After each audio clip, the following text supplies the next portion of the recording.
Hey guys, it's Lanhart here and welcome to episode 19 of season 1 of my F1 2016 career mode here. We're at Mexico, one of the most famous tracks in Formula 1 and a personal favourite of mine. And I find it pretty good. But apart from the dreaded second sector, I think we'll have a good race. And let's get into it and see what R&D upgrades we have. Hey, good to see you again. The factory sent over the parts that were looking good on the rig. They're being fitted as we speak. Have a look at the report.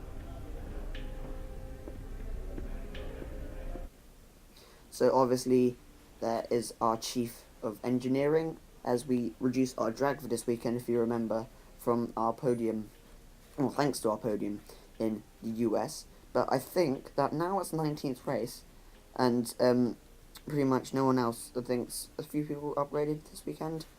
I don't know, I don't think we should really upgrade it more because we will probably be moving teams. I'm not gonna lie, so I think I'm gonna cease research and development and take those resource points to the next team I be, whether that be Red Bull, Ferrari, or Mercedes. I don't know.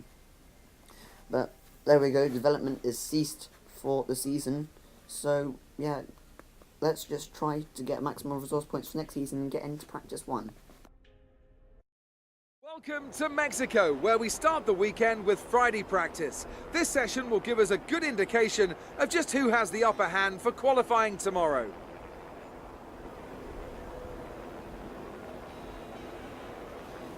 A warm welcome once again to the man standing beside me in the commentary box for this session, Anthony Davidson. Hello, Ant. Excited to get underway?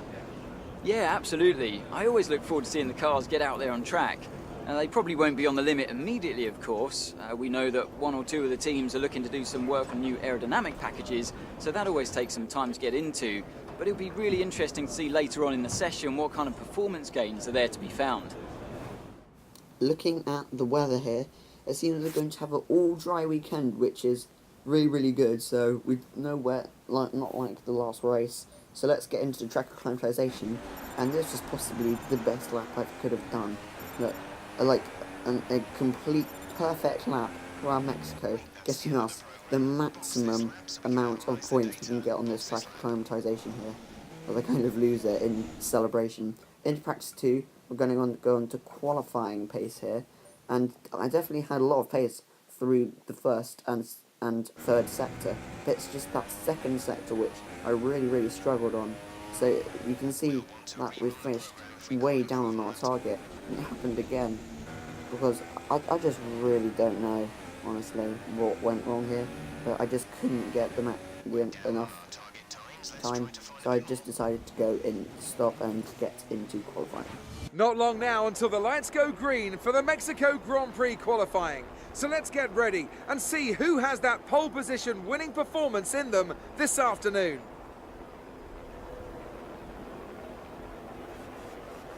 When it comes to getting lap time out of this circuit, it's traditionally been about maximising top speed.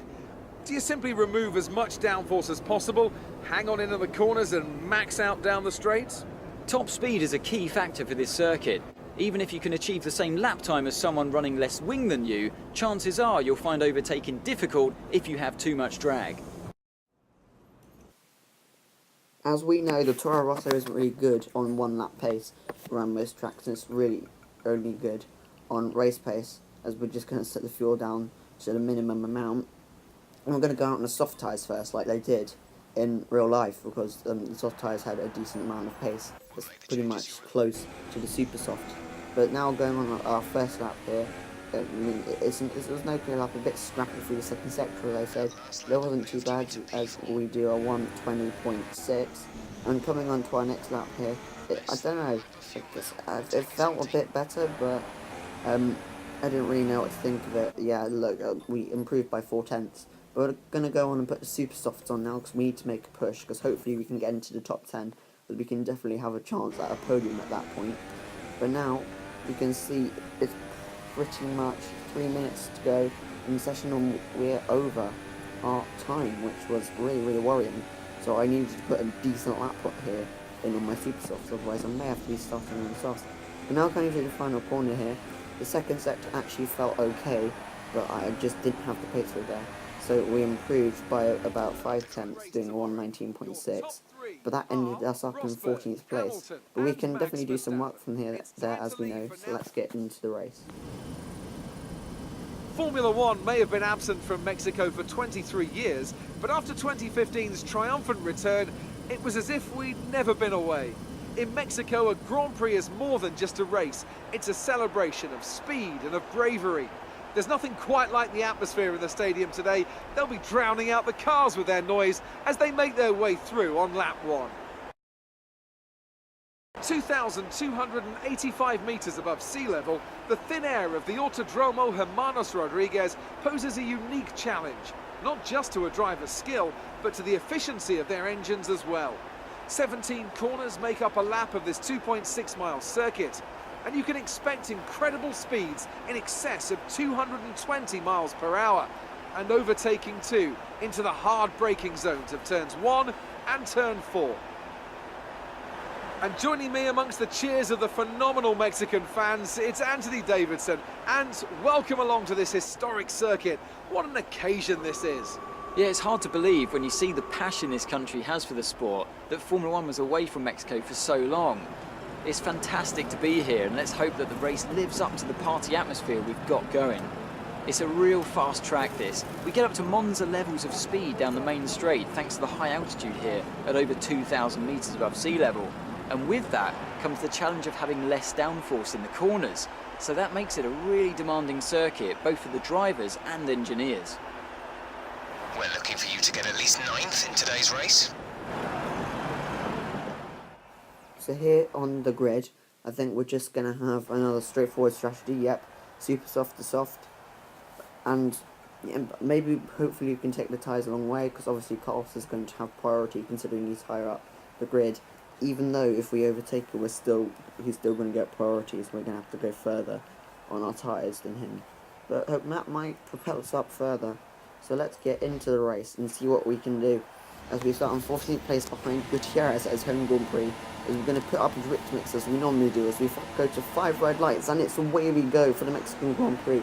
We'll get ahead of the first Mexican of Gutierrez at our home race. So let's track down the second one of Perez. He tries to go down the inside of button here, down the long back straight, and I don't think he's really going to make it. And I think we're going to have to go for a dive bomb down all of these people. Yeah, we are. We're going to break as late as possible. We're going to go down the inside of our teammate who taps us. He doesn't give us the space, and again he doesn't give us the space. We're going to go around the outside. He hits us again, which is an absolutely terrible move. He's going to come around the outside of us. Terrible drive from Sainz there. Really, really unsportsmanlike. He should have got some sort of warning there. But we're going to go down the inside of him here as we go down the inside of 3 cars here as we brake really, really late. Hopefully maybe try to stick it around the outside of Hamilton here. We just don't make it, but we're still there. We're going to try to go around the outside down this double apex right-hander of Sainz. Oh no, it's Ricciardo this time coming through here. Let's get hitting us again. Now coming on to lap 2, we see Hamilton, Raikkonen and Massa scrapping. Hamilton, I think, made a mistake, so now Raikkonen and Massa are battling. Raikkonen forces him wide, and we just swing through, and Raikkonen narrowly misses our rear left tyre. Now here on lap 3, we see Rosberg battling with Hamilton again, and this might be some sort of occurrence here. But now Rosberg loses time as he taps us here, as I think he might have lost the car on the braking or turned into us. And I lost the car down the braking, but we're still down. I think we're just going to try and get down the inside of this double right-hander here and squeeze him out, and that's what we've done as we get up into 3rd place here. But now on lap 5, we're coming down the back straight, and now Rosberg's going to have DRS on us. And with that straight line speed of the Mercedes, I don't think we'll be able to get back. But we're going to try to dive down the inside anyway, as he gives us the space and leaves us the run. As we're maybe going to try to hang it around the outside, and then he goes back to the inside as we get up back into 3rd place here on lap 5. And now on the end of lap 5, obviously through the 2nd sector, I'm not very fast, and Rosberg I think is going to try to come down our inside here. Yes, he is, as we're going to leave him the space down the inside. Well, obviously it turns down to the inside of the next corner as we drag around the outside. We collect a bollard as we turn in too early, but we're defending from him. But now Rosberg's got ahead of us again with DRS, and we're just going to follow him. But no, the safety car is deployed and DRS is disabled because I think Hamilton, or to somebody at the side, I'm assuming that's Hamilton, who went out of the Grand Prix. We're going to put him down into the mix and kind of conserve our tyres, and that will definitely help us here. And now we're going into the pits here on lap 7, and we're going to need to catch the safety car here, obviously, maybe jump a few people in the pits.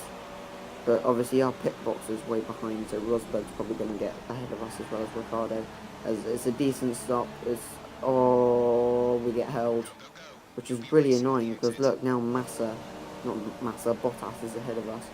So we're going to need to do some work at the restart here. And speaking of the restart, on lap 9 here, we see the safety cars coming in, and we're going to try to get behind Bottas as much as possible. But he obviously has better grip than us on his Williams. But hopefully he might be able to get in the slipstream here. And we're going to do that. No one's going to try to come down our inside here, I don't think. I think they're too far away. But it looks like Bottas is going to go for a move on Button, so we might want to capitalise here. As look, we brake like he brakes really early, far too early for my liking, as I spearhead into Button, which is a bit annoying, but we still get the place as he loses it on the second apex. Not because of me, but I think he just lost it anyway. But as we can see, we have loads of fuel to burn, so we're going to go down the inside of all of these cars, down the inside of our teammate again. As he pushes us onto the grass again, it's going to make us go around the outside, and now I'm getting really pissed off at Carlos here now. So I'm just going to try to hang around the outside and just squeeze him out here. Because, like, you can't do that forcing us wide. Like, if we make contact again, I think we're going to make an overtake into Sector 2, which I never thought we'd do. So, we've got the place back. And now we're going to go down the inside of Rosberg here. We're going to need to be aggressive here and making it up. So we're going to leave him in the space. But he taps us after I left him in the space, which was a bit of a bad move. And Sainz tries to capitalise on that as well. We're going to go down the inside of Massa here as well, squeeze him out, and we get close to Verstappen, but not close enough to overtake him here on lap 11. Now on lap 12, we've got better straight line speed from that of the Red Bulls. We're going to go down the inside of him and Ricardo, as it seems. There's a bridge on battles with Vettel here, so you might want to capitalise on this. It's going to be the same thing which happened with Raikkonen earlier and Massa. We're just going to swing past as we get up pretty much into net first place here, as everyone ahead of us hasn't pit yet. We are in first place here on lap 15, and we tried to build lead. Obviously, we couldn't, as our tyres were a lot faster, as Vettel's going to try to come down here and round our outside here, down the back straight, but we just hang it through and hit the apex on the inside and squeeze them out as we stay in first place here. And it's a real possibility that we could get a win here, as now it's Verstappen who's overtaken Vettel, who's going for a lead here. It's going to be really close, as he pretty much as we break at the same time as I just squeezed through ahead of him on lap 17 with 2 laps to go, and we just held it through. As we can see, all the fireworks going off, not fireworks but confetti going off in the stadium section here, as we are going to come through at the checkered flag for the second win of our Formula 1 career, yet in there, as we win in Mexico. What a result.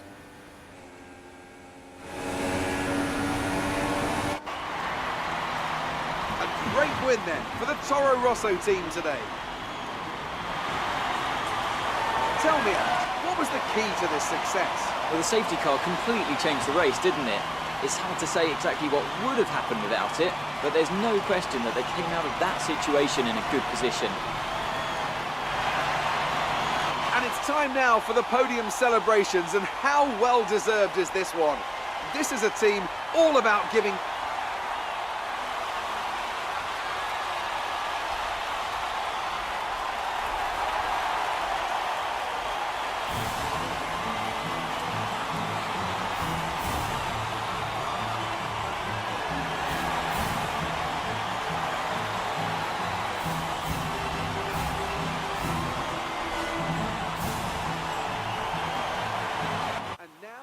So obviously that's joint first of the best result of the season, obviously in first, and what a penalty Rosberg's got there. Just by I remember seeing that in Arava's Strap to Glory video.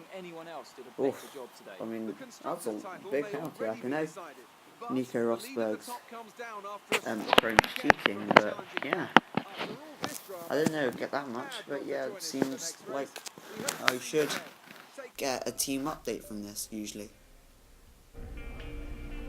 Hey, it's me. I just came from a meeting with the department heads. Your performance came up and they're very pleased so far. Well done. Don't let that level drop, okay? So, obviously, we got on the team update. It seems like we're supposed to keep up, and I'm pretty sure that we will get promoted eventually. And I think we should go back into our trophy room to see another trophy. There we go. Like, the only gap between Italy and now was at Suzuka, where I put it on Ultimate AI by accident. But yeah, thanks for watching. Please leave a like if you enjoyed, subscribe if you're new, and I will see you later.